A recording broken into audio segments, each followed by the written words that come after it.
একটা কথা আছে কি জানেন, যে নারীর মা যত চালাক সেই নারীর হয় বেশি তালাক, এমনটাই হয়তো শোনা যায়।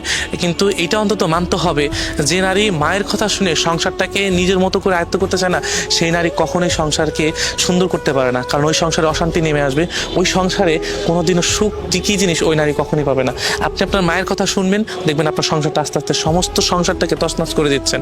কারণ আপনার সংসারটাকে আপনার গুছাইতে হবে। এমন অনেক সংসার আছে জানেন, যে নারীরা না ওই মায়ের বাপের বাড়ির কথা শুনে, মায়ের কথা শুনে বা অনেক আত্মীয় স্বজনের কথা শুনে না নিজের স্বামীকে ফোর্স করে, নিজের সংসারটাকে নষ্ট করে, নিজের শ্বশুর শাশুড়ির সাথে ভালো আচরণ করার চেষ্টা করে না।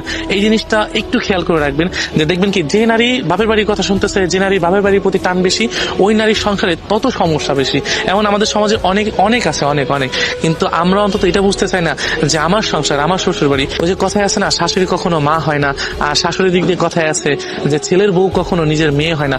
আসলে এই কথাগুলো সত্যি, যে শাশুড়ি কোনোদিনও আপনার মা হইতে পারবে না।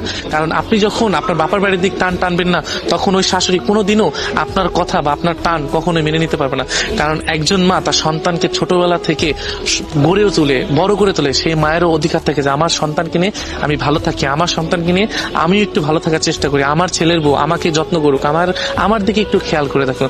কিন্তু আপনি যখনই আপনার মায়ের কথা বা আপনার বাবার বাড়ির কথা শুনে নিজের সংসারে বাবার বাড়ির মতো করে আয়ত্ত করতে যাবেন, তখনই আপনার জীবনের সংসারে অশান্তি নেমে আসবে। এই জন্য এই জিনিসগুলো থেকে বিরত থাকবেন, কারণ আপনার মায়ের চালাকির কারণে আপনার সংসারে অশান্তি নেমে আসবে। আপনি অন্তত এটা চিন্তা করে দেখবেন যে আমার সংসার, আমার শ্বশুর বাড়ি, আমার শ্বশুর শাশুড়ি, হয়তোবা তারা আমাকে মেয়ের মতো করে নাই মানতে পারে, দরকার নেই, কিন্তু আমি যতটুকু লয়াল থাকবো, হয়তো ভবিষ্যতে আমিও কোনোদিন শাশুড়ি হব, আমারও ছেলে মেয়ে হবে, আমারও একটা আলাদা জগৎ হবে, শাশুড় শাশুড়ি সংসার হবে, হয়তোবা আমারও একটা জগৎ হবে, শ্বশুর হব, হয়তোবা আমারও একটা জগৎ হবে, আমিও শাশুড়ি হব।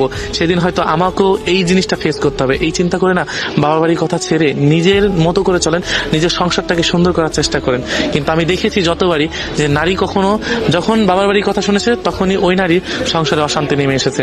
এই জন্য নিজের সংসারটাকে সুন্দর করার চেষ্টা করেন, নিজের স্বামীকে ভালোবাসার চেষ্টা করেন, নিজের শ্বশুর শাশুড়িকে নিজের বাবা মা মনে করে ভালোবাসার চেষ্টা করেন। দেখবেন কি একদিন না একদিন সুখ, আপনিও সুখী হতে পারছেন। যে সুখটুকু আপনি মানুষের কাছে বলতে পারবেন না আজকে আমি সুখী, আমিও কোনো একটা দিন অসুন্দর দিন পার করে এসেছি, আজকে আমি সুখী।